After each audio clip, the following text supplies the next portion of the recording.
hate a man who slut shames a girl. If you sex shame a girl, I just feel like it is little. And it's ruining women, and I hate that for us. Because a lot of these men, they look good, and they have money, and they're still losers. They're rich bums, and they're attractive losers. Not enough people are telling men that they're being losers. And I think my campaign for the rest of this year is tell more men that they're losers. You know how sometimes girls will be like, well, when I get mad, I'm gonna you. Like, I will hit you with your car. And I have. I will drag you through your car window. And I have. I don't give a f. This nigga had a low leg. And that shit pissed me off. Yeah, what's up, everybody? We back for another episode. Car Conversations and Confessions part, 7? We have a very, as you can see, special guest sitting here with me today. And this is going to be very interesting, so we're about to get into it. Let's go.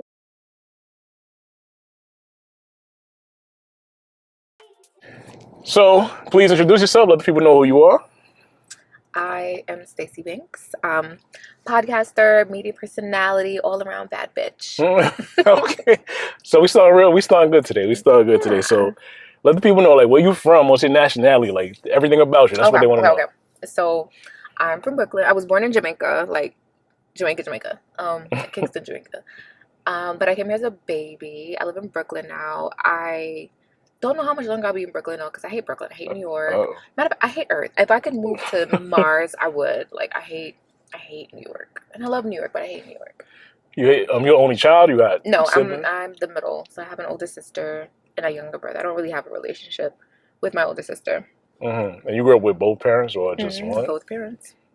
Both of them? But everybody's Jamaican. Mm-hmm. Okay, that's pretty interesting. Just like me.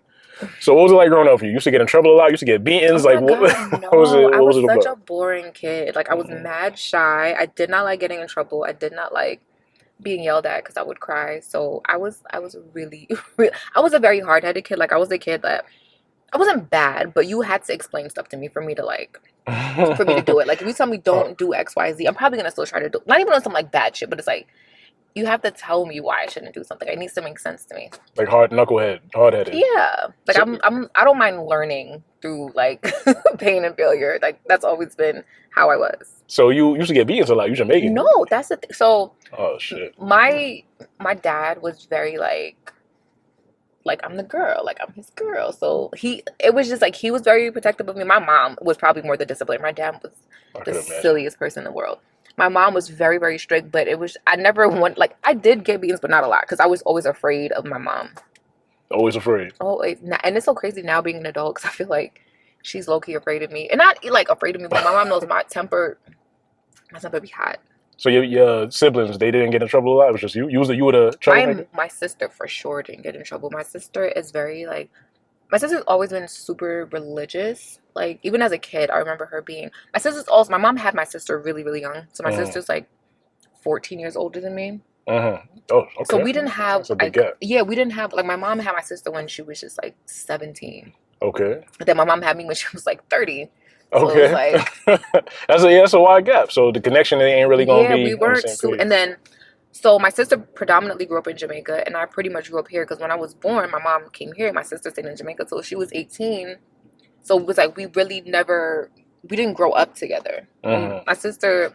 My mom treated her more like that was her sister. Like, for me, that was like, this is kind of my aunt, really. Basically, that's your auntie. Ain't your sister at that point. You got to be respectful of her, because she's way older than you, so you can't even... And it's also, she's super religious. Like, my sister is one of the most religious people I've ever met. Mm-hmm. And for that reason, and my mom is not that religious, so it's like there was never like an entry point for us to have that relationship. My little brother, on the other hand, that's the love of my life. Okay. Me and him are mad close, but my sister and I, we never really had a relationship. And now she's just be doing her thing. Like, my sister spent, I think, like a year in Africa. Oh, like, she just be moving around off the grid, doing whatever she wants. So who's like your role models growing up? Who do you idolize? That's a good question. Yeah, this is what we do. This is what we do here. My role model growing up, I would say probably my mom still, because I just feel like she just, like, I don't know where my dad would have been without her. Like, she's very regimented and very disciplined. She was the glue. Yeah, like, she was always on top of everything. Like, and she also let me be my own person, which I really love. Like, I feel like that's one of the reasons I'm so independent now, because my mom always wanted me to be like outspoken and really sure of myself. Like, I love that. And then besides her, probably like my godmother. Mm-hmm. Yeah, I just feel like I had a lot of strong women in my life who I was just like, wow, you guys are just The women mainly. amazing. The women. Yeah. Okay. Not a lot of men. Not Not that a I male didn't influencer. have strong men, because my dad was just not a serious person. Like, he was Oh just wow. like, you ever see the TV dads are just like very silly and Yeah, very yeah. playful. Like, that was more his demeanor. Like, The my mom 90s. would like yell at him a lot.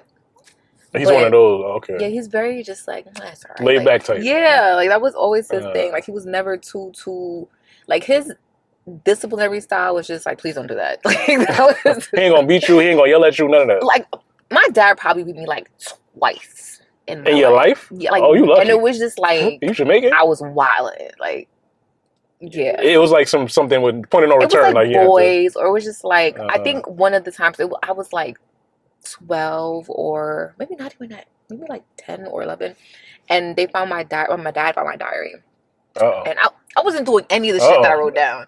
It was just thoughts. It was just like, I'm sure he thought I was doing all of it, and they tore my ass up. And I think my mom was away at the time too, which is why, like, he was probably like, "Oh, I got to do something." Mm-hmm. It's too much. Like, it's an overload. Yeah. So how has your family shaped you to be the person you are today? As a 21-year-old you are today, 21.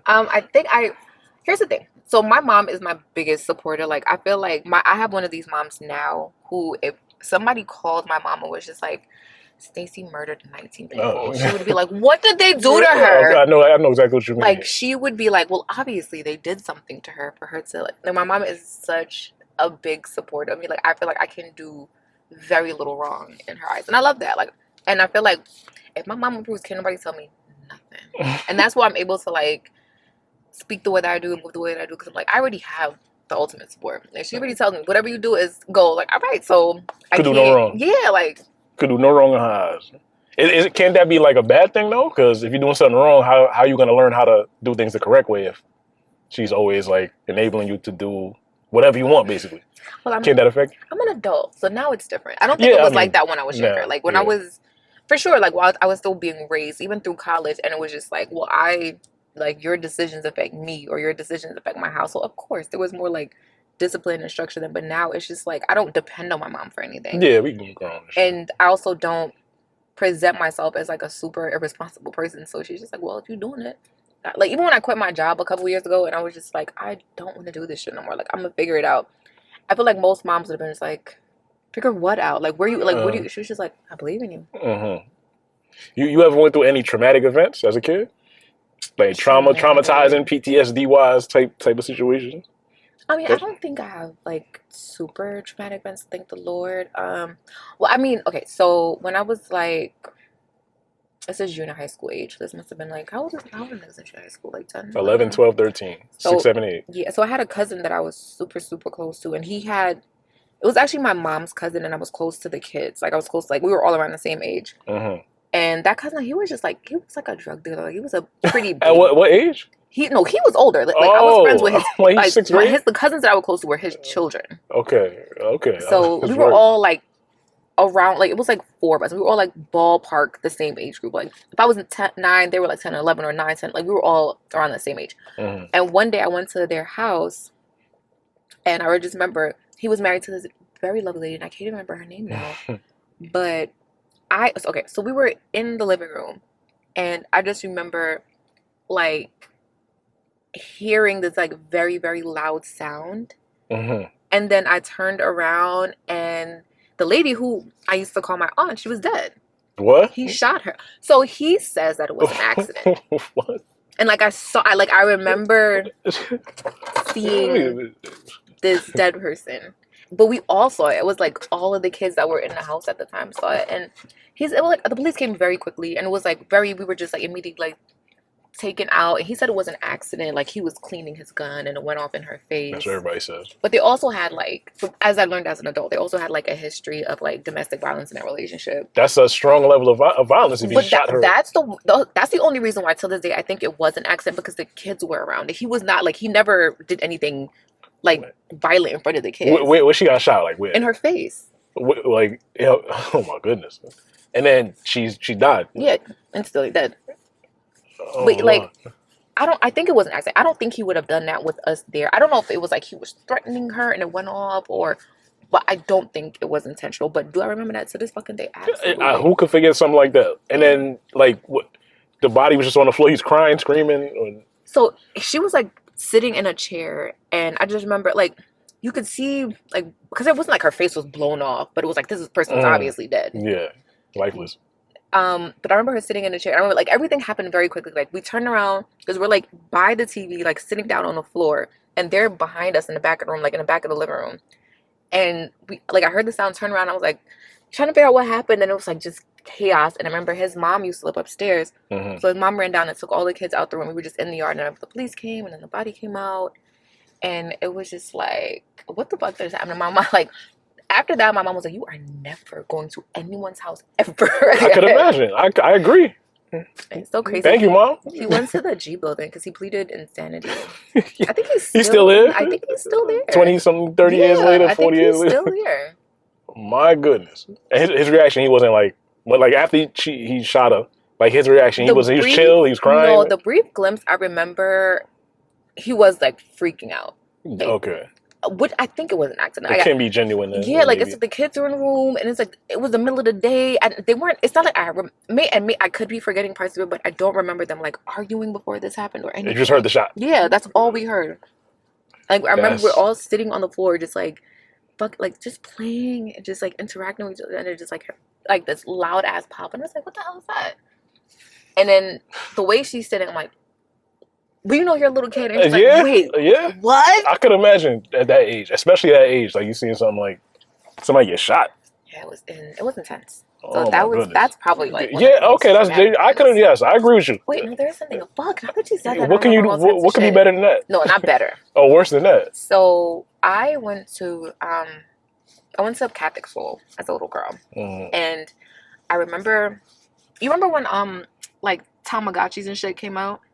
What, the toy? What do you mean? Yeah, like the little toy. Yeah. So I remember being in like elementary school in my Catholic school, and one day my dad was supposed to pick me up after school, and I think he was on the way, and I must have left my little Tamagotchi or something inside the classroom, inside the after school, and I went back in the school. Mind you, I mean, I just felt like we had just way more freedom to even move around back then, because like I must have been maybe 7 or 8, and I went back in the classroom to get the little toy, and this teacher walked me back outside. I wish I remembered his name because I would definitely say it.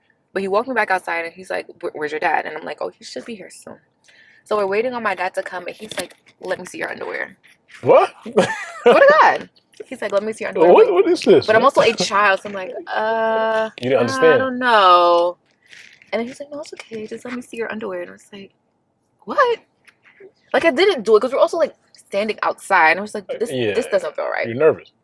But it was like, I was so scared. I thought I was going to get in trouble. So it's like, I didn't say anything for a long fucking time. Probably until like I graduated that school. And I told them, but I don't know. I couldn't even tell you what happened to him. He got in trouble? I don't know. Who you told though? I told like my aunt, but this was like the day that I was probably like a few days into the summer after I graduated from that school. Oh, so they was like, all right, like, man. My goodness, you stronger than I thought. That's weird. So like, oh my goodness. So as a kid. So now as an adult, how do you handle challenges that life throws at you? Like now, because it's even crazier now in this world. Here's the thing: every day is a challenge. Every single one. That's a fact. And I think sometimes, depending on what you do, depending on how you look, and depending on who you are, people are just like, no, you're fine. Like just be happy. Like, just be good. Just be cool. It's not that easy. And I'm just like, I be real life struggling out here. Like, I have big dreams and big goals, and I hold myself to a very high standard. So it's like I see a therapist. I was going to ask that. Every Tuesday, Thursday. Virtual or face-to-face? Virtual. I've never met him in person. But shout out to Jeremy. He black? No, he's Spanish. Okay, close enough. And I love him. Close enough. He's like... He is so non-judgmental, and I've never experienced that from any other therapist. Like, I've had white women, black women, young, old. And they'll judge? Or like, I feel like they're judging. Like, him, I could be like, oh, my girlfriend and I went out on a date with this guy, and we have to feel like, okay. How does, like, he's not paying attention to any of that. It's just like, okay, so how are you feeling? Like, what's up with you? I'm like, and even when, like, I feel like I'm not in a certain place, or I'm just, like, really going through it, he's very much just like, first of all, you are a whole human being. And let's just focus on that. Like, today, just be a human. You don't got to do nothing else. Make you feel comfortable. I love that. But yeah, I think challenges are just a part of everything I do, especially trying to be in media. Boy, the amount of Mm-hmm. times like people will see these videos and I'll get called like ugly or That's how fat the or internet is. just like anything. Like I gotta eat that shit because this is what I want to do. Not much you could do. Yeah, like And I gotta just and eat don't you it. find it funny that sometimes it'll be the men hating on you more than the women? Yo, I Ain't always that say crazy? that. So that video of mine that went viral, most of the negative comments are from men. Mm-hmm. And it's just like, and the women will go on and they'll try to defend me. And it's like, I just stop responding because I'm like, these men are really like, they clearly know how to be a bad bitch because they feel like I am just not meeting any standard Jesus Christ. that they can't. But it's like the sassiness of the men is just like, I just see it resonate through these videos. Dude, you know what it is though? Is majority of the time it's like the man kind of like is attracted to you or he wants you and he can have you, so he just shits on you. So it's like a very That's what it junior is. high school mentality. It's just like that. Oh my God. Just like when you were a kid and you like a girl, you're gonna act like you hate her. That's why I eat coochie now. Yeah.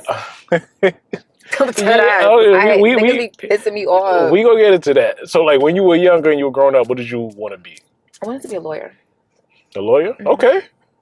Well, why you want to be a lawyer? You like to talk? You like to argue? Why you want to be a lawyer? Neither. I just felt like I had some family members that were lawyers, and they just gave me like, you are just so smart. I thought the lawyers were just like the smartest people in the world because you get to like determine somebody's like life. You were smart like in school growing up? I was really, really good in school. Really? Mm-hmm. What was your favorite subject? History. Okay. Mm-hmm. That's not easy.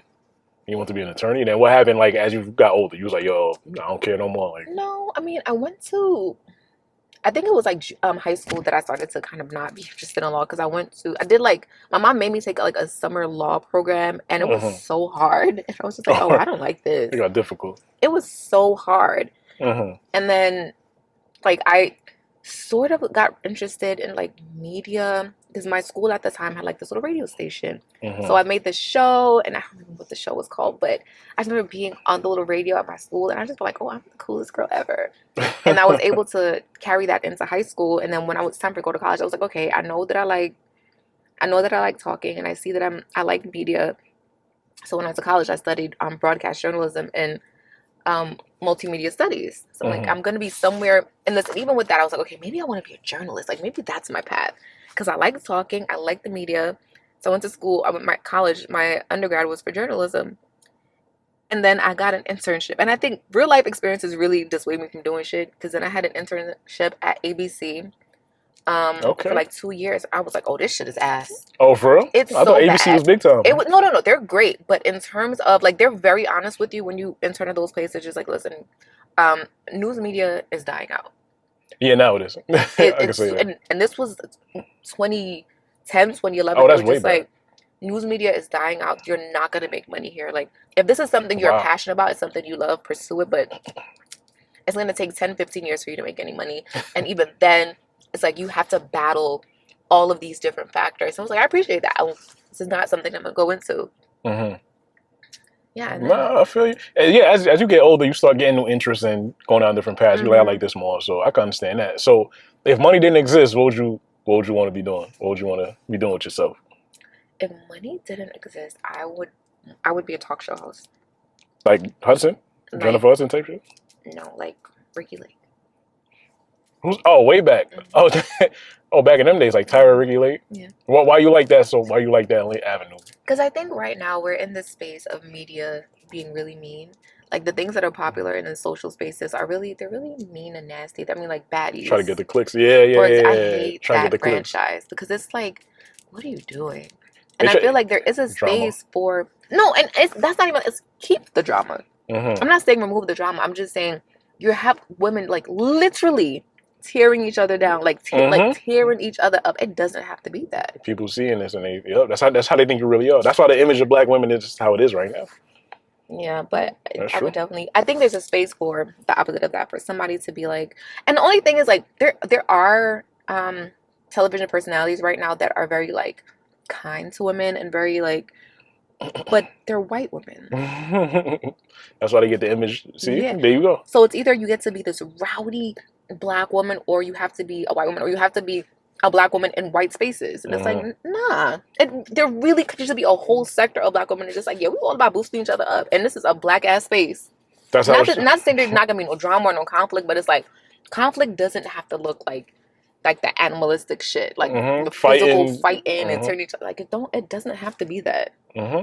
No, you're right. You making good. You're right. You making some good ass points.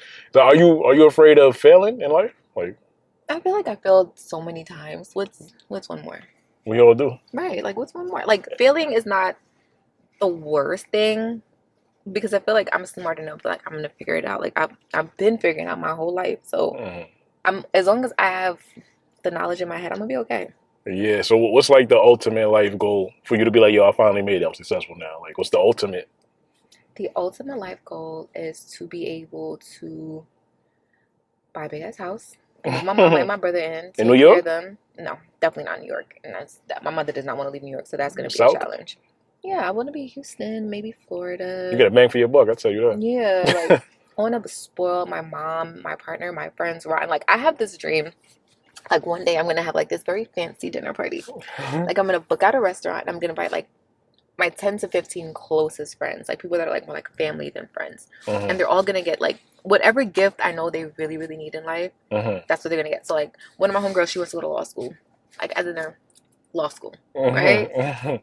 Like one of my homegirls, she wants to be a surgical tech. Like I don't know what school that they go to. I don't know if it's nursing school, but here you go. One of my other homegirls, she really wants a new car. Like I want to be able to. You just want to be like the savior, basically. The savior. Now I hear you. I want to be the Oprah. That's everybody gonna be Oprah. Even some niggas gonna be Oprah. To be honest, what's like the best life advice somebody ever gave you? The best life advice somebody's ever. It could be at any age. Any age.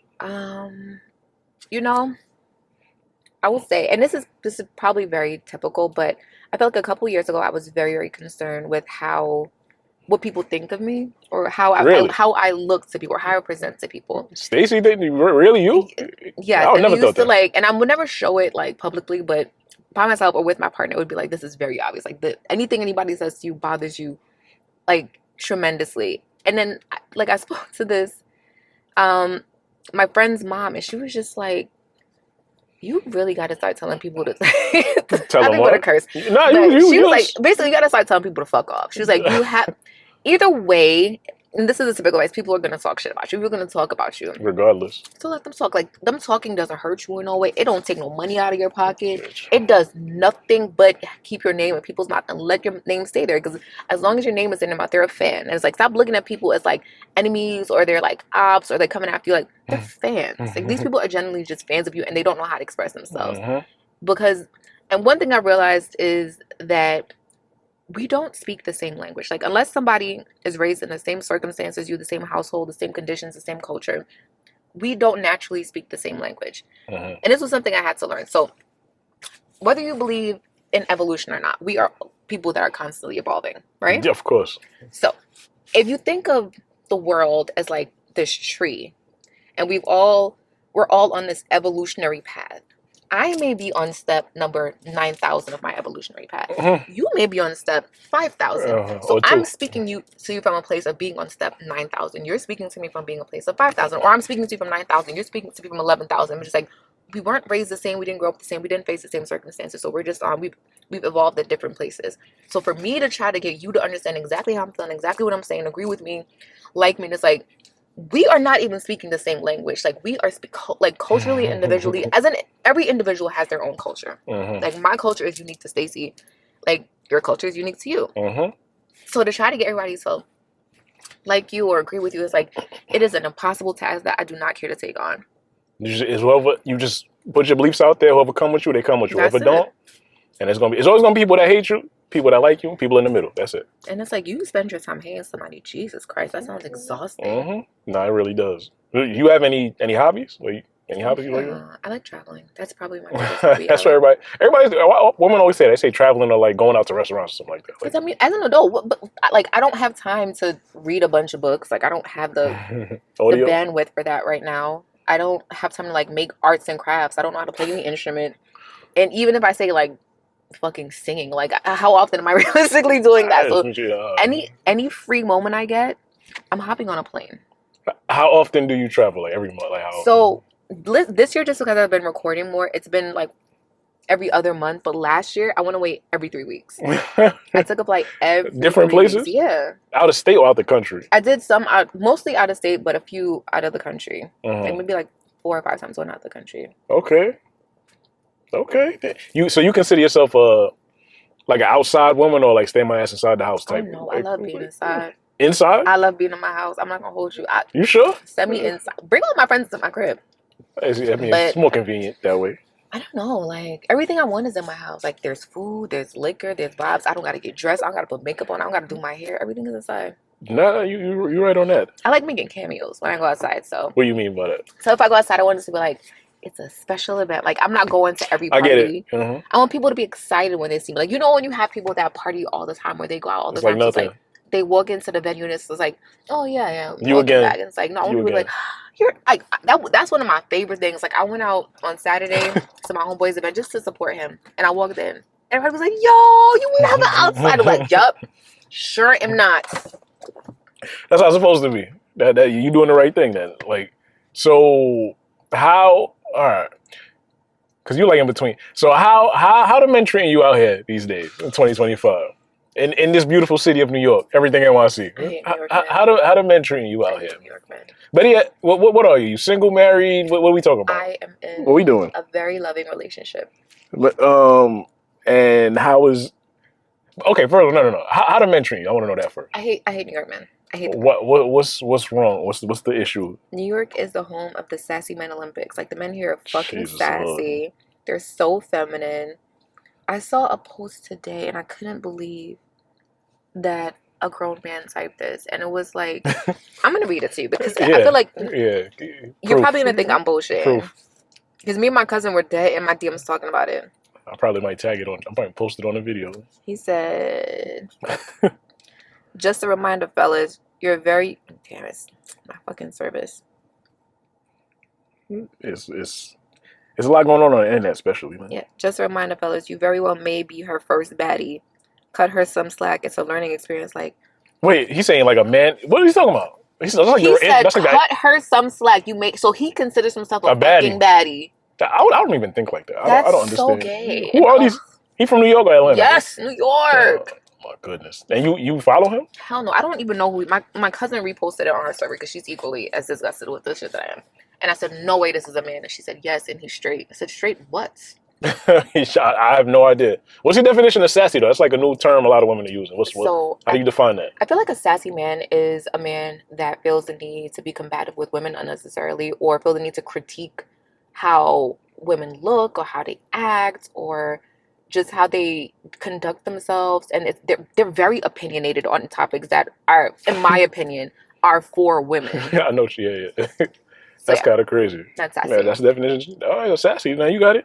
So do you want like marriage and kids and family for your future? Yes. I would love to get married. I would love to have like 1 or 2 little kids and I don't know, just live a very quaint life. No, I hear you on that. So how you putting yourself, I mean, New York, you said it's weird with the dudes. So how you putting yourself in position to get that? I think I've made the decision to only date Asian men. I'm not even joking. Like, I'm not even joking. Where are you finding Asian men in New York? In the city. No, I'm like dateable Asian men that you want to date. Not just a random Asian man. In the city. Where they be at? So, where they be at? If you go to Rain's Law Room, all them little Asian men that work out at Equinox. Not little, I'm saying, but all the men that work out at Equinox. And, oh my gosh, we saw this. We thought this nigga was an angel. Born Asian, he was so tall. Really? And his voice was so deep. Okay. And he was tatted up. And he's mixed, probably.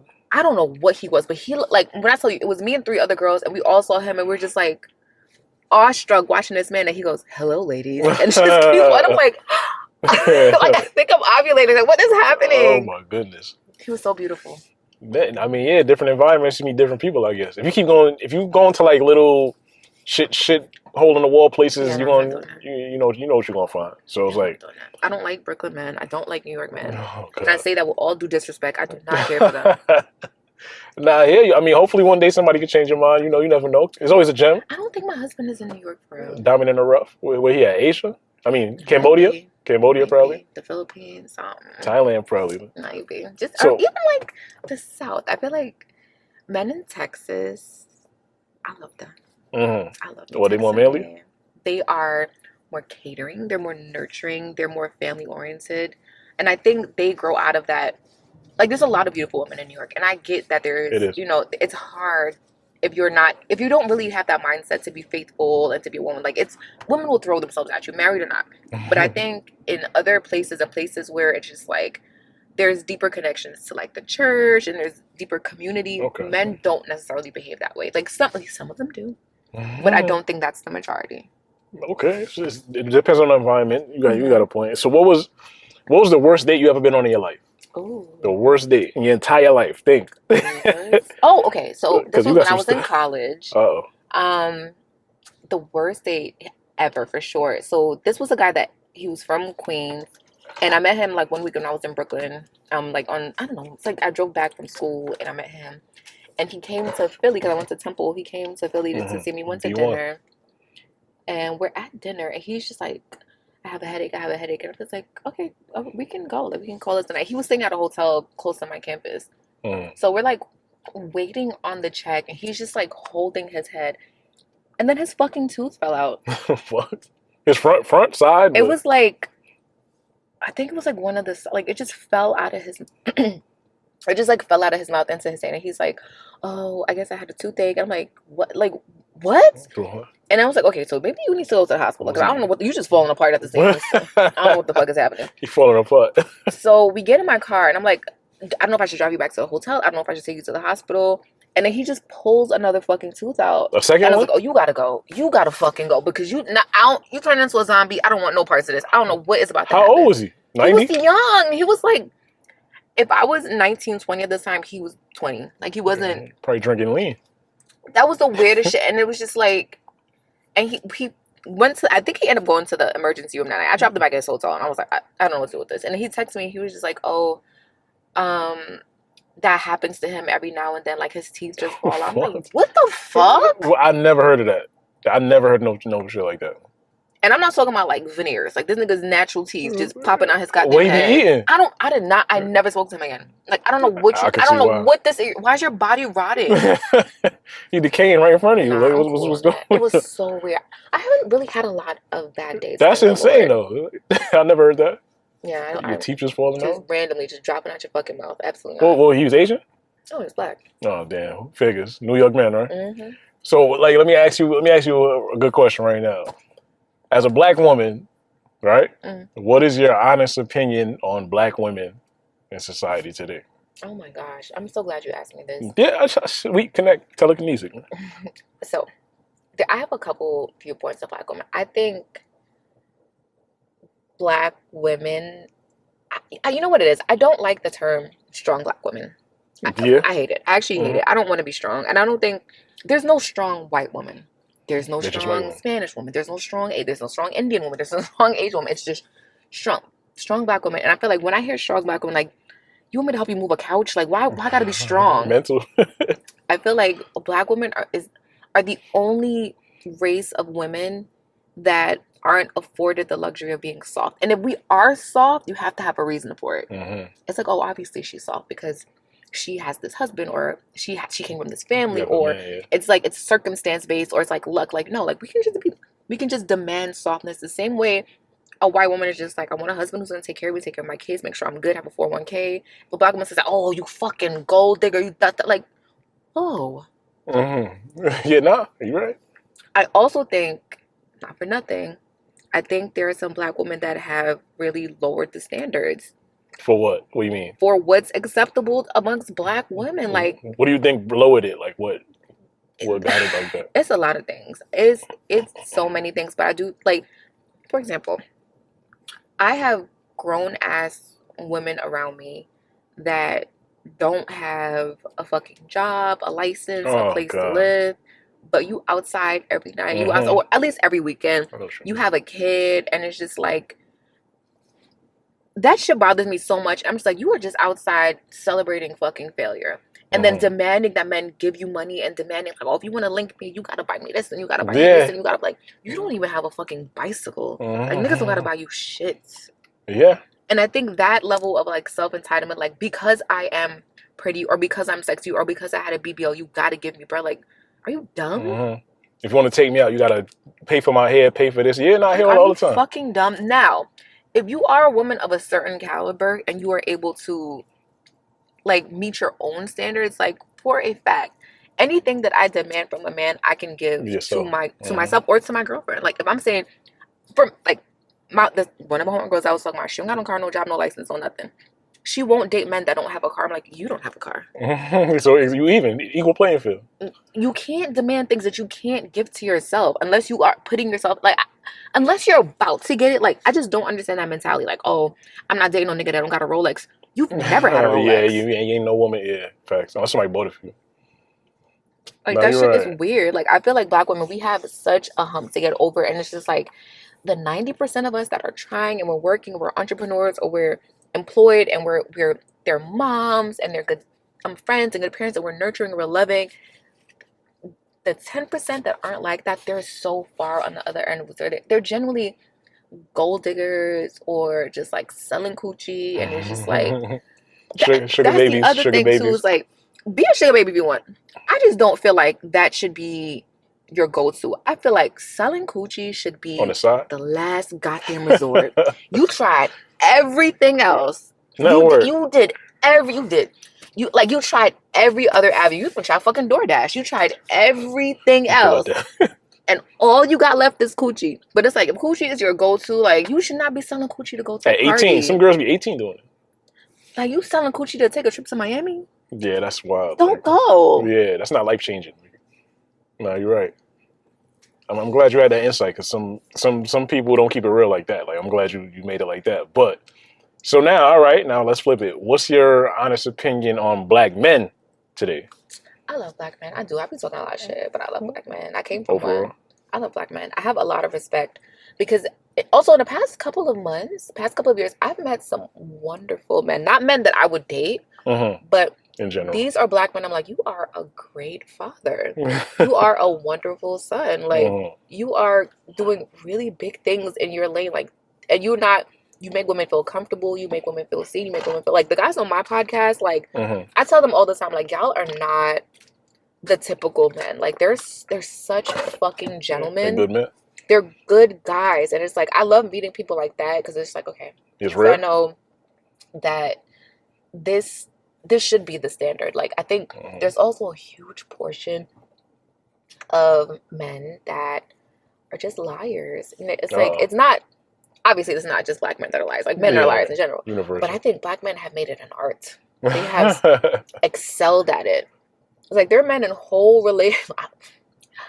I found out. Married on the side. That this nigga that I used to talk to. What? And it's not even like it was on some hush-hush talking to. Like, we was out. We were out. Was in a relationship for like 15 years. Like, oh, for real? Yeah, like, how you didn't know? When did you have the time? How he didn't know? How did he pull that off? Listen, I just think it's one of those things where it's just like, yeah, we've been together 15 years, but no, it's whatever. Yeah, like, I think it's one of those, like, roommates. On her birthday, like, she's all over his story, but outside of that, you'll never see them together. That's wild. Just break up. Facts. Just break up then. What's the point? Just going through the motions? I don't know what it is. I don't know if it's just like a safety thing, like you have to keep somebody on, they don't want to be on standby, the back burner, so and so, because whatever the reason is, I don't know. But I do feel like I love Black men. I don't know if it's meant for me to be with one, but I adore Black men. I think I hold Black men in the highest regard, and that's why I come down so hard on Black women. Like, I don't really think highly of white men. I don't think highly of Asian men. I don't think highly of these other races. I think Black men, they are the pillars. Like, you guys are. This should be the fucking goals, and it's like the bar is just dropping down so much, and it's just like, no, like, we're looking at you to carry this. Like, Black men have always been the marker of what's acceptable in society. It was just like, Black men make shit cool. They make shit like, you know what I'm saying? Like, yeah. And I just feel like now it's just like the sassiness and the pettiness and the lack of faithfulness. It's like, I don't know. No, I hear you on that. I'm glad you put it like that. You making all of us feel better right now. Like, so do you think Black men, because there's a lot of interracial dating going on, a lot of everybody hating each other. I hate Black women, hate Black men. Do you think Black men and Black women hate each other right now? I hope not. I think we may be having, I don't know, I think black men maybe just, there's not a lot of incentive as a black man to be a good guy. True. Because it's easier to be a piece of shit. It's easier to be unfaithful. And you still get picked. You'll still get picked. You'll still get your pick of the bitches. So I think, I don't know if it's we hate each other. I feel like we're just at odds right now because there's definitely, like, I don't know what it is either, but I feel like there's something that's happening that's trying to, like, pull us apart. So, like, more black men will date outside of their race. More black women will date outside of their race. And it's just, like, it doesn't have to be that, but because women are getting so frustrated with men and men are getting so frustrated with, like, I don't want to date no black woman because they got attitude and they be da-da-da-da-da. Everybody got attitude. And then we don't want to date black men because they're fucking liars and cheaters and da-da-da. It's like, we keep telling ourselves these things and eventually we start to embody it. Like, okay, well, if you think I got an attitude, I'm going to have a fucking attitude. And, you know, if she think that I'm a liar, I'm going to just fucking lie. So it's like, we're also feeding into the narrative and making it worse. So I don't think we hate each other. I just think we're not at a great place right now. What do you think we could do to fix it? Honestly, start having more hard conversations. Like this? Like this. And just like the hard shit, like, I don't like putting my people business when I do these, but... No names. No, I'll never say names, but I know this young lady, and she is a lovely girl. And the father of her child is a terrible person. Uh-oh. And she feels like, I'm going to keep going back to him because I have a kid with him and I want to save face and this is my second baby daddy and I don't want to look bad. And it's like, why do you care? Yeah, it's not working for you. Like, he is terrible to you and to your child. Like, why would you want that around you? And it's just like, I think there are these like women are just like, well, I would rather have a man even if he's a bad man or a bad person to me. So wow. And I don't know, and that shit sucks. I hate that for us. I hate that for girls. I'm so, you don't even know, I'm so quick to tell all my homies, like, fuck your baby dad. They need to hear it. Fuck your baby dad. They need to hear it. Like, I'm always like, whenever their baby dads act up, I'm like, send me his picture. Let me roast him. Like, let you see reality. Yeah. Let you see what's really going on. You know how many niggas outside right now, I don't give a fuck how you look as a female. We are the product. Men are... Like, I feel like if you think of it as a store, they're like the women are the ones that we want. Like, men want women. Women we'll take men. We'll get them. But on a daily basis, regardless of if you're a 2 or a 10 or a 3 or a 7 as a woman, you're gonna have way more men trying to talk to you than a man will have girls trying to. You could be the fondest nigga. You could be Idris Elba and a regular bitch from Flatbush. You're still gonna have more. 100%. Now, I will say a good-looking man is very likely to get higher quality women than a good-looking woman. Like, I think as a good-looking man... That's true. Yeah. That's true. Yes, I think that's... And a part of that, too, is because I feel like women don't like being rejected. Men don't give a fuck if they're women don't. Because we so used to it. And so it's like, if I know that I'm not on interest elbow level, I'm not going to even go there. But men feel like they can get anybody. It could be a homeless man. He'll talk to Beyonce or something like that. It don't matter. They don't care. Nothing to lose. Now, you're right about that. Damn, you really hitting it today. So, all right. This is the famous question. All right. I need you to be as superficial as possible. Just go. All right. Don't worry about anybody's opinion on you. So it's build a bear, all right? We're going to build a man from head to toe, yeah. Ideal man. I want perfection, all right? Perfection. All right, so head to toe. So we start with the hair. What kind of hair a man got to have? I like a low-cut Caesar. A low-cut Caesar? Yeah. Oh, over everything? Yeah, I don't really like hair on men. I don't like locks or braids or any of that. Oh, you like it simple? And if they do have locks, it has to be like, you're not in that, like, transitory phase. Like, your locks are consistently groomed, they're well done. Yeah, sometimes they get crazy up there. Yeah. You're right. But I prefer Caesar. Okay, so like a low Caesar. All right, so what about race? Black. All right, okay, black man. All right, we up there. So what about facial hair? We big ass beard. What we talking about? Ass face, ass cheek. Okay. The biggest beard. I love me I love a full beard. Like down to the belly button type shit. Nah, not that low. Oh, no, I didn't know. I didn't know what you were doing. I like a very full beard. Like, I love that. All right. So what about like teeth? You can have teeth falling out on a date? Like what we talking about? You gotta have I'm not gonna lie. As a man, your jiggles have to be 10 out of 10. Like, I need great fucking teeth because I'm gonna be in your mouth. Like, I need wonderful teeth. Yeah, some niggas is slacking, but nah, you right about that. So, all right, what about weight and height? Height and weight. Minimum. Big booty dude. What we talking about? What we talking about? What we talking about? I would say height minimum 6'2". I love a tall man. Okay, that's rare. 6'2", dark skinned. Okay. Build. I would say athletic build. Not like super buff, like not like that, but you probably played ball in high school. You probably played football in high school. I know what you mean. That type of body. You work out at least once a week. You know what I'm saying? Like, you've been to a gym this year. Once a week. And I like very well dressed. Like, I love a man who can dress, and I don't mean like. I was just about to get to that. I feel like one of the reasons why I don't think I'm attracted to New York men anymore is because I'm not attracted to scammer style. What is that exactly? Which is like the designer jeans, the white t-shirts, the designer sneakers, the rag fitted. I'm not attracted to that aesthetic anymore. Yeah, nah. There's a lot of that going on, man. Like, I want a man that knows how to fucking dress. Like, put that shit on. Put that shit together. Even if it's simple. Even if it don't cost $1 million. Yeah, like, even if you got your shit from Zara, put that shit together. Okay. Now, all right. And now, the icing on the cake. Mm-hmm. How much he got to make a year? It's New York City. No. Oh, in New York? Yeah, it's New York. It's everything NYC. Okay, so how much you got to make a year? Living in New York, I would say finances. $250,000. $250,000? That's $250,000, right? So yes. $250,000. All right, you that's the minimum. That's the minimum. So what if you make $245,000? I mean, I'm flexible within 5,000, but I just feel like at my last corporate position, I was making $135,000, and I feel like I was struggling. Like, I wasn't poor, but I was fucking struggling. New York is different. You got to factor in like taxes and So if you're making $250,000 as a New Yorker, you're taking home $180,000, $170,000, at least, right? You netting that, yeah. And then if you live in a nice building, like we lived in luxury buildings, like if you live in a nice building, more than likely your rent is between $3,500 to $5,000. So it's just like, if your rent is $5,000, for you to be able to afford everything else, you got to be making at least $10,000 to $12,000 a month. You got it. I was about to say that. I was just about to say that. 12 times 12 is $240. Gotta make a little bit extra that, so everything's good. I mean, a lot of dudes is broke out here. You know that way. Yeah. A lot of dudes don't have careers. They barely got jobs. So you said a man. What you said? Light. You said light Caesar, black, big beard down to the belly button, good teeth, athletic body, minimum 6'2". You got to be able to put that shit on and make $250,000 a year. How much men do you think is out here moving like that? Like, what percentage of men do you, if you had to throw a percentage out there? 0.5. Okay, I'm glad you're very realistic. You're very realistic.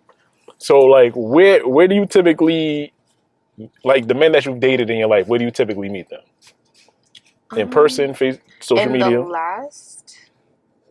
Think about your whole life. It depends. I feel like different phases of my life, I meet men in different places because I'm in different places. So in the past couple of years, in the past 2 to 3 years, the men I've been meeting have been like business owners because I'm in those spaces, or they've been like a lot of restaurant owners, which is... Wait, you meeting them at? Restaurants. Oh, they just come up to you? Yeah. Like, I had somebody, like, recently I went to this little cute little spot in the city, and somebody sent us a bottle of champagne, and I was like, what is from? And the server was like, it's from the owner. Like, okay, owner. They were just standing there. What's up? You trying to flex? Or like restaurant owners. That's so crazy. I'm thinking about, like, restaurant owners seems to be like my niche audience for whatever reason. So social media, like, you hesitant when they start DMing you? Oh yeah, I don't like DMs. What if it's the man, the $250,000 man with the big bed, and it, like, you never know. It gets tricky sometimes. I'm not closed off to DMs. It's just kind of scary, and it's not my go-to. I would prefer to meet in real life. And you don't know who's who on the internet. Yeah. But it's not like I've never spoken to someone I met on social media. It's just not my preferred. And I feel like I do naturally have a guard up if we meet on socials, because I'm just like, a lot of the content on my page is sexual. It's not me being sexual, but I have like conversations. Yeah, the conversations are very sexual because I'm comfortable talking about sex, and I'm comfortable talking about sex. I'm a grown fucking woman. That doesn't mean I want to have sex with everybody. It just means I have had sex. They don't look at it like that. And I think when somebody meets me on that tip, it's just like, and it's also like, there's a certain level of what you call it? It's like, there's a certain level of like ownership that happens sometimes with guys when they see me online. It's like, oh, I've been watching your videos and da-da-da. I'm coming to New York.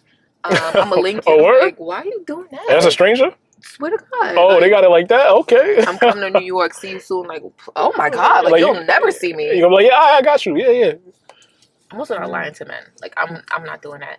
And my friends don't like when I do that. They're just like, men are scary. You should lie. I'm like, I don't want to lie. Yeah, that makes it worse because now they might get mad and they might come. They're gonna get mad either way. That's the thing. They might get extra mad though.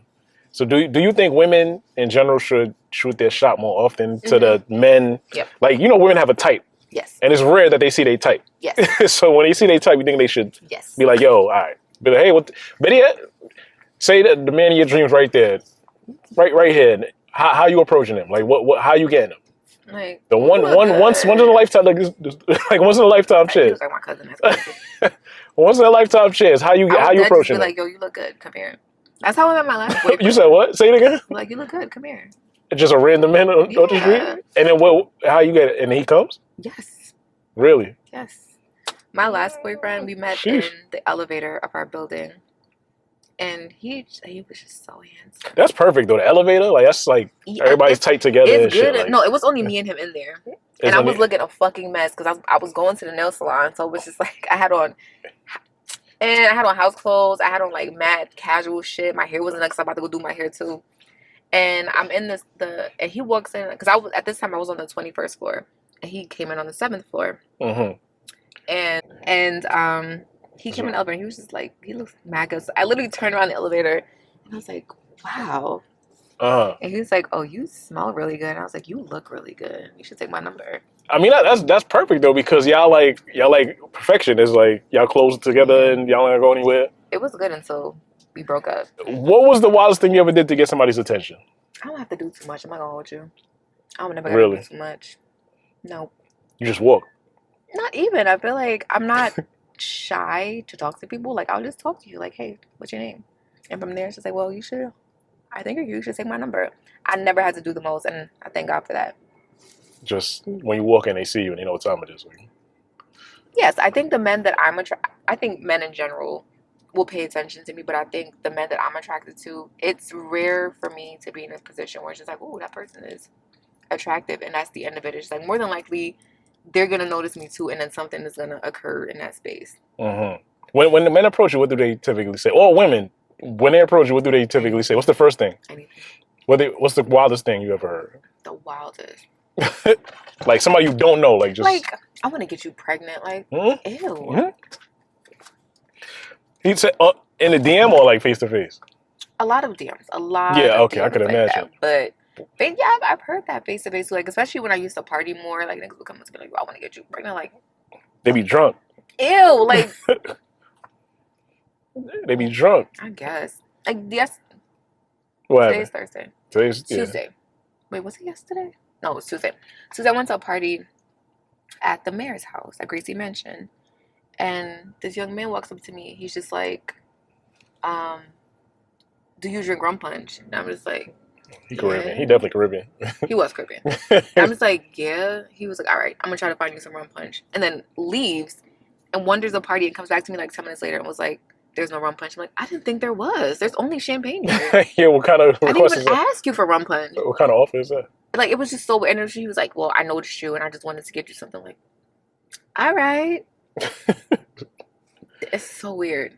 Yeah, nah, some dudes, I guess they don't know what to do, so they just think of anything. Like, it's mumbly fumbly. How long was your last relationship? With the guy? Yeah. My last relationship was like a year. Yeah? Why did it end? It ended because this girl that I used to be friends with, she told him that I had sex with this guy. Jesus Christ. In the back of his car. Was it true? Yes, it was true. It just didn't happen at the time that I was dating my boyfriend. She just didn't include that back. I get it. It happened the year before I met him. And the reason that conversation came up is because the guy that I had sex with in his car looked a lot like my boyfriend. Oh my goodness. And so I don't know what her motivation was in telling him this. And to this day, she won't own up to it. And it's like, I know you said it, girl, because all your friends around me told me that you said it. I just don't understand why you said it. She's probably jealous. It was cool as shit. She's a beautiful girl. But it was just like, he believed it. He didn't talk to me about it. I didn't even know that was, so it was literally like, we broke up in October, a few days after his birthday, because she told him, we broke up on like a Wednesday. She told him on like the Tuesday, we broke up on like the Wednesday. And mind you, we're living in the same building.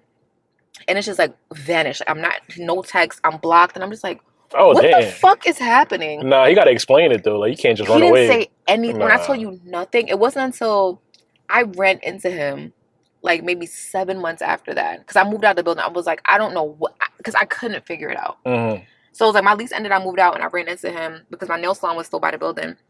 And he was just like, yo, you want to go get food? And we went to get food, and we were just chopping it up. And he was like, yeah, you know, she told me. And I was like, what? Why he ain't just say that from the off rip? Because he was hurt. Like, he's a little lover boy, and he was very, very hurt. Light skin? He was big black African man. Oh, shit. Big black Nigerian man. Everybody's saying it. But we had the conversation, and he was just like, and I told him, and it was crazy because he was like, yo, he had told his best friend was like, yo, cut her off, stop talking to her. So he listened. His best friend was a girl. There you go.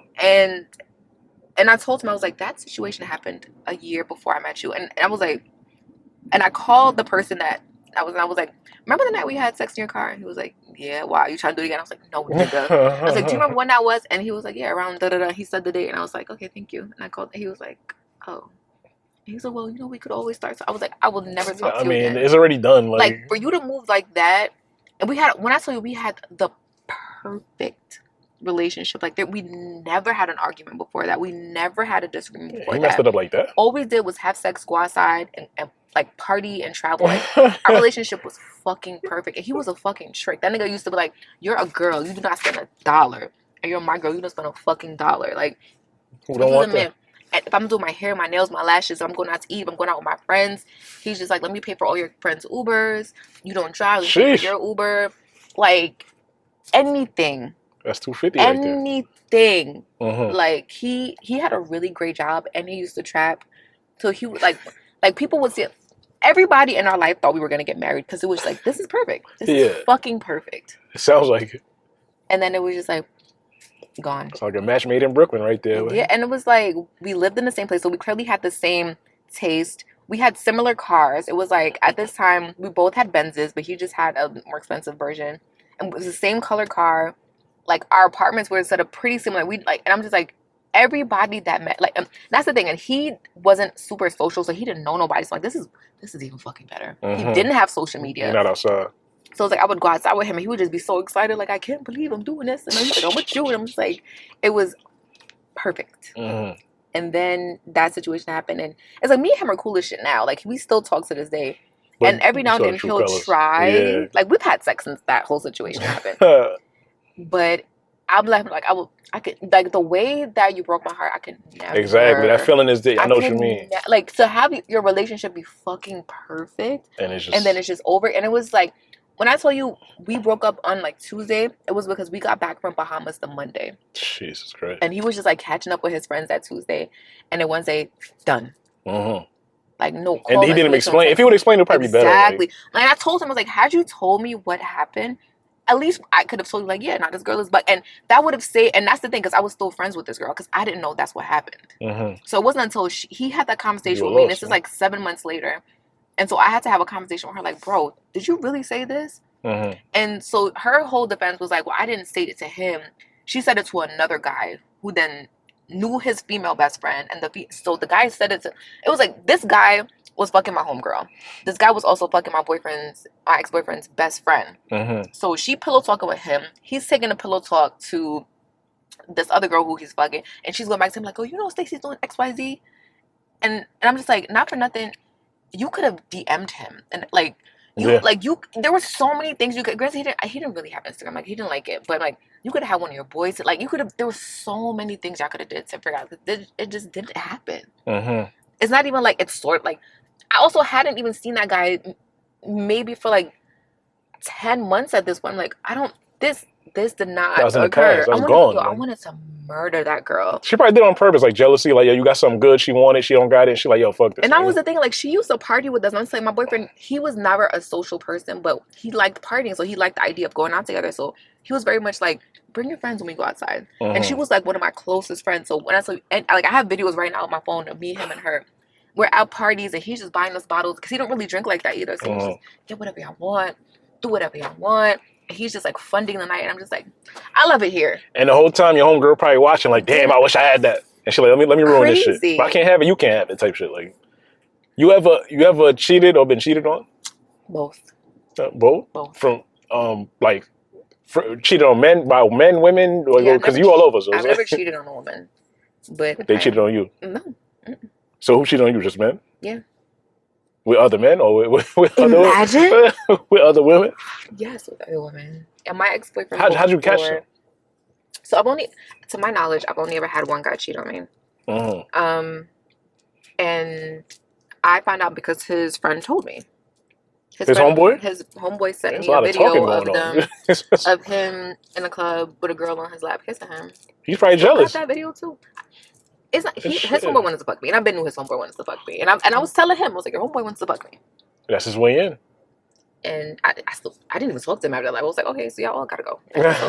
He probably tried to hit you up later on, like, yo, you good? All right, you all right? Like, you good? The funny thing is, I saw him like 2 weeks ago because my mom has this huge barbecue every year. My mom is a really big fan of this ex.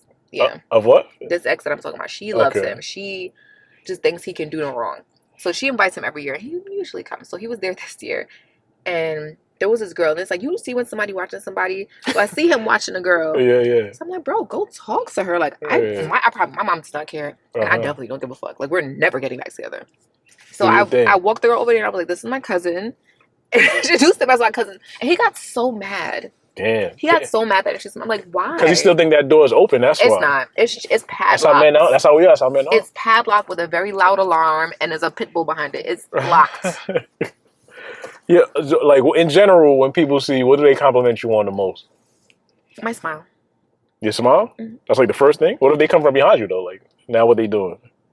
Yeah, ain't seen no smile. Yeah, there you go. No, ain't seen no smile. If they're behind me, then yeah, like my butt or my shape, but. Like, but mainly your smile. Yeah, like I'm very smiley person. I'm very like. Yeah, that's good. Yeah, people like my smile. What do you personally think is your best quality? My smile. No, just like that, off rip. Yep. That's your best out of everything. Yeah. What about internally, like personality, character wise? Personality wise, I am super dedicated to the people that are in my life. Like if I can help you in any way, shape, or form, big or small, I want to do it. Like, and that puts a lot of pressure on me, because I just had this conversation with my homegirl today, because I feel like I have to help the people around me. But I think that's one of the things that makes me why I am. It's just like I love helping people, like I love saving people, like I love caring for people. Like it makes me feel good to know that I did XYZ for you and this was able to make your life better in some shape or form. Like I love that. And you don't care about anything in return. You just want I don't do it for the in return. I think what I expect from people is a certain level of loyalty. Like if I pour into you, whether it's emotionally, financially, or whatever it is, I expect you to be a good friend. Like, just be a good person. And that's enough, because I feel like the number of genuine good people, it's very small. And it's hard to make friends as an adult. Yeah, everybody standoffish. Yeah, so it's like, if you are a new person in my life and you show me that, like, you're really for me, like, I will do whatever for you. Like, my homegirl that I just met, she's honestly one of my best friends now, Diallo, and I'm going to say her name because that's my bitch. But when I tell you, I could call Diallo right now and be like, I'm about to burn this nigga's house down. She'd be like, she lives in Atlanta. She'd be like, I'm on my way. Oh, damn. But I could also call her and be like, I'm really sad. I'm really depressed. And I don't know what to do. She's going to be there. She's going to, like, feed into me. Like, she is one of those people, like, we met and we immediately meshed. And for her, I will do anything. That's when that instant chemistry. That's when you know. What do you think? Because you said NYC men are like all over the place. What's 3 things you think men should work on? 3 things. Communication. Yeah, that's so good. Damn, I should say that 3 times. But communication, honesty, and being more empathetic to women. Empathetic, like understanding their emotions and being able to relate. Just being able to put yourself in someone else's shoes and understanding just because something isn't, like, it doesn't bother you or it doesn't affect you doesn't mean it can't affect somebody else. Okay. So what's should I say 2 or 3? What's 3 things? 3, yeah. What's 3 things Miss Banks got to work on? What's 3 things Stacy got to work on? My patience. I have no patience with myself and with other people. I'm very impatient, which, yeah, I'm trying. I don't have a lot of patience, and I know that about myself. I also am very direct, and it doesn't sound like something you need to work on, but I think sometimes I have the ability to hurt people's feelings and I don't mean to. You just mean It's straight. just like, if it's true and it's not like belittling or disrespectful, I should be able to say it because it's true, and not everybody works that way. 3, I will say I'm stubborn as shit. Like, I'm very stubborn. You said that as a kid you were, so it probably stuck with you. Like. I'm definitely very, very stubborn. And I would like to break a little. I don't know how much of that is going to change but if there is something I can do to just make that a little bit less intense, I would. Probably a little bit of meditation, probably. A little bit. When was the first? When was the first time you said I love you? And not to family, like just relationship wise. First time you said I meant it. No play around shit. Like the first time I said I love you and genuinely meant it was probably with that same ex who cheated on me. Oh damn! Like, I did love him. I still love him. It's just in a different way. What made you? Why y'all having sex? Like, what made you say I love him? Like, what was about? Like, what made you like? So I will say that man poured into me a lot. I feel like before him, I was a little bit more reserved. I was a little bit more quiet. I was a little bit more like unsure of myself. And he was one like, yo, you look the fuck good. You're mad fucking smart. Walk around like that. Boost your self-esteem. Like, we would be outside and he would just be like, yo, go sit over there by yourself and look how these niggas look at you. And I love that. Like, he made me start dressing. Motivator. Yeah, like, he made me start dressing sexier. Like, I would dress very, not like boring, but it was like, I didn't like showing your body. Nothing see-through, nothing like cleavagey, like nothing like that. He was like, he started buying clothes to me. He was like, you look bad good. Like, you need to dress like that. And so it was just like, hearing my nigga like, yeah, like, I love when niggas look at you because I know you look good. Like, I want you to always be in circles with everybody looking at you because you look that good. Like, I like that. Most dudes are insecure. Most dudes will be like, yo, I don't want you showing up. And most dudes are the opposite. He was never that. And I appreciate. He definitely taught me a lot. He definitely built up my self-esteem because like, oh, that's my man. And he just want me to be the baddest. Yes, I love. And it wasn't like, it was never in a way that made me feel like I wasn't pretty enough for him. Because I feel like there are guys that do. Like, I've had a relationship like that where I felt like he knew that I looked good, but he was constantly trying to like tweak things about me to make me fit a certain image. With this guy, it wasn't that. It was just like, you look so good. Why aren't you showing it all? No, I hear you. So would you rather a man that's attractive or hardworking? Like, you got to pick one. He'd be a good looking man or a hardworking man? I guess hardworking. So you don't care how you look? I didn't say that. You look like dog shit. Like, I didn't say that. Nah, if you had to pick one. I don't know what situation I would be in where I had to pick one. Nah, like hypothetical. But, yeah, probably hardworking. Because I could get him farther, right? Yeah. So teeth falling out during the day don't matter. Like, he hardworking though. That's all. Listen, if you had to pick. In this specific scenario, if I had to choose, yes, because you could be a very attractive bum. All right, if you put it like that. What's the sexiest thing that a man can do in your eyes? Like, what's the most sexiest thing? Just listen to me. A man that listens? Show that you're listening to me. I mean, like, repeat to me what I'm saying and show that you understand me. Like, a man that listens to me will go everywhere and will get everything. What's the most thoughtful thing a man ever did for you in your life? The most thoughtful. I've had a lot of thoughtful men. I think that I've been blessed in that regard, and I think the most thoughtful thing. So I have my little brother. He is special needs, right? And I'm very protective of him, and so I typically take a while to introduce him to people. And I was dating this guy, and he was just a really good guy. And he saw that sometimes it's just a lot having like a special needs family member. Like, it's a lot. Like, physically it's a lot, emotionally it's a lot. And so one weekend, he just like took my brother and just took him out and had fun. And he was like, "I'll see you Sunday." I was like, "That's thoughtful. That is thoughtful. Do that at all. It didn't even involve you. Okay, yeah, that's a good one. It didn't even involve you." And my brother came back. He had so much fun. I was like, "Oh my god, you're so good." How many people really do stuff like that? That's what I'm saying. Yeah, nah, that makes sense though. So what's like your dream day with the man of your dreams? Let's say you got the man of your dreams. What's the dream day you could have with? So everything. Dream big. Dream as big as you want.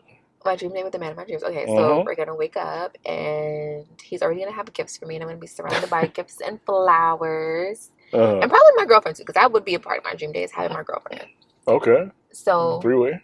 He's gonna like wake us up, and we're gonna be surrounded by gifts and flowers, and then we're gonna get dressed, and we're gonna go to brunch at Serafina in the city. Oh, you already know. And then we're gonna go to Nobu in Okay. Miami. So y'all all over. Yeah, we're gonna hop on a plane, go to Nobu in Miami, and then we're gonna spend the evening on a yacht. And then on the yacht, he's like, "Look, I have fireworks for you guys," and it's just like fireworks going off, and more gifts and more champagne.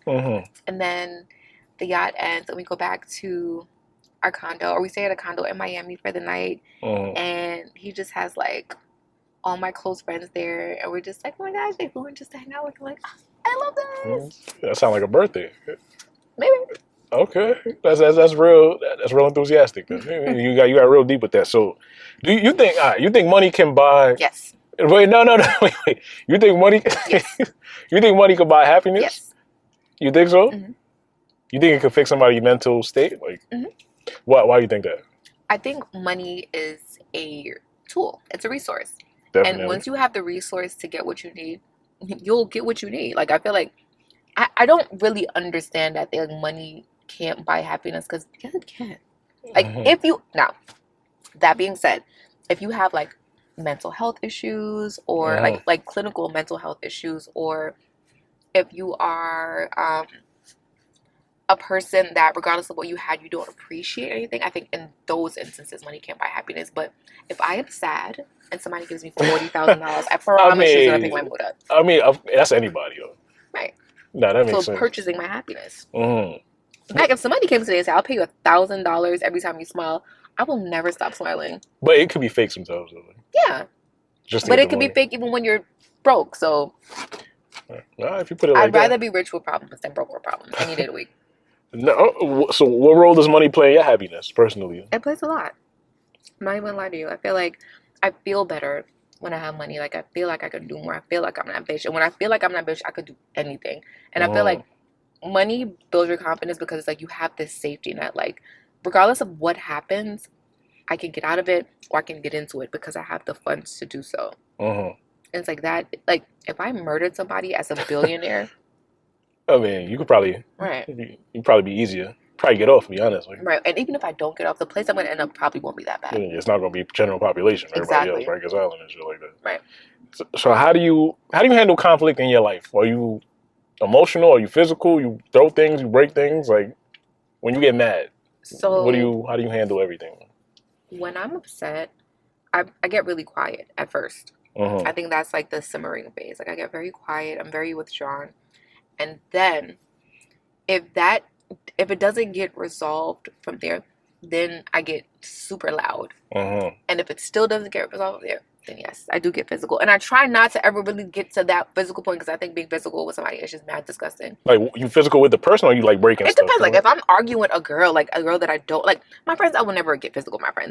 My partner, I'm not going to get physical with my partner. But it's just like, if I'm in a situation and somebody's being combative and it's somebody that I don't know, then yeah, I might flip off the hand and I might want to fucking slap you. Okay. No, I don't want to, so I try not to get there. No, it depends on the person. Nah, you're right. What's your biggest pet peeve in people? Like, what people do that you're like, oh my God, I can't stand this. Like, what's your biggest pet peeve? I would say just lying. Like, I don't understand lying as an adult, unless you're in like legal trouble. Yeah, that's because it's like, why would you lie to me? I can't do anything to you. Like, you lie as a little kid because you don't want to get in trouble. You don't want to get your phone taken. You want to get punished. But it's like, as an adult, why would you lie? Like, why would you lie to me? No, I feel you. I hear you on that. Some people just do it for no reason, because they want to be looked at as perfect. I don't know what it is. They want you to be comfortable. I don't know. I don't know. Like, it's very weird. What would your family say about you right now? Would your family be proud of you right now? Like, where you are in life? I think my family is proud of me. I think I don't have a huge family, and I feel like the people that in my family that I am close to, they're just like, I don't know what this girl is doing, but she's clearly doing something well, so good for her. Like, my cousins love me. My little cousins look up to me. It's just like, wow, you're so cool, and that feels great. The cousins that are my age are just like, Stacy's always been a wild card since she's been an adult. That's who she is. And they just love the wildness that kind of comes with me. Like, their kids love me, so it's just like, yeah, I think they're proud of me. They're used to it. So what are you most grateful for in life right now? My health, my partner, my family, my mom, my brother. Okay, get straight to it. I mean, that sounds pretty realistic. Can you say that you love yourself? Honestly? Yes. That you love yourself? When you look in the mirror, you don't be crying? Like, you feel comfortable with what you see looking back at you? There are definitely days where I don't appreciate myself as much, but I fucking love myself. Mm-hmm. Like, I love myself. And I feel like I'm always going to nitpick on, like, looks, especially as I get older, nitpick on this and that. But it's just like, I know I'm attractive. And I know I also have an attractive personality. And it's like, what? Like, I'm smart, I'm funny, I'm pretty. Like, what else am I missing? You know what I'm saying? Like, No, confidence, man. Confidence, man. That's very important. Very important. At this point in your life, what do you think your purpose is? I think my purpose is honestly to be a safe space for women. Okay, damn. All right. All right. I think there's not a ton of safe spaces. And whether it's on the media side with me actually having a talk show and being a place where women, infamous and not, can come on and really let the world know who they are, or if it's on the business side and it's like one of my long-term goals is to create a small business resource center for women, for women of color, so Black and brown women. I want to create a resource center where if you're an entrepreneur, or if you're an artist, or you're somebody that needs structure because you want to operate independently as opposed to working with somebody or being a part of like the corporate machine, you have a place you can go to and they can help you structure ideas, they can help you get you funded, they can help legalize your business, they can help you with any legal issues maybe facing, like an all-in-one center just for women of color. So it's either I'm going to have a show where women can come and tell the world who they are and can be themselves and can show the world like women come in so many different forms, and like, you know, just because you're a baddie doesn't mean you're a bad person, and just because you are a rich person doesn't mean you're a good person. Like, come and show people exactly who you are, show the varying shades of women. Or it's on the business side and I'm helping women, you know, scale their dreams. Whatever it is, I think my place is meant to be just a beacon for women. That's specifically very, Black and brown women. very deep. So I didn't expect that. So what's your biggest regret in life? You know what's so crazy? I don't have a ton of regrets, but I feel like if I could do portions of my life over again, I probably would not have went to college, and I would have just went full-fledged into being an entrepreneur. I think I wasted a lot of time trying to fit like certain social standards, like, well, you should go to college, and you should graduate college, and you should get a good job, and after you do that, you should get, you know, the husband and the kids, and da, da, da. And I feel like that path was never meant for me, and me trying to fit in 4 years just wasted a lot of time. So it's not like I regret it. It's just that if I could do it over, it would. Know my what path you know wouldn't look now. like that. Yeah, no, yeah, that makes sense. No, I mean, so this is probably one of the best ones we had. I mean, you really got to it. You answered every question thoroughly, very thoroughly. So this right here, you want to tell me your Instagram, all that? I'm put everything, tag everything, whatever you want. Definitely like, follow, and subscribe at Stacy Banks on IG. My new podcast is Spill the Beans on all platforms, at Spill the Beans Worldwide on every single platform. Also follow Nah That's Crazy. That's my originating podcast. Shout out to all my podcast members. Shout out to my girl. Yeah, so at Stacy Banks on all platforms. So it's Everything NYC Podcast. Car Conversations Confessions Part 7. We moving. We making moves. Number 7. Don't forget to like, comment, subscribe. Stacy Banks, appreciate you being here. Out. Thank you very much. No problem. Jesus, this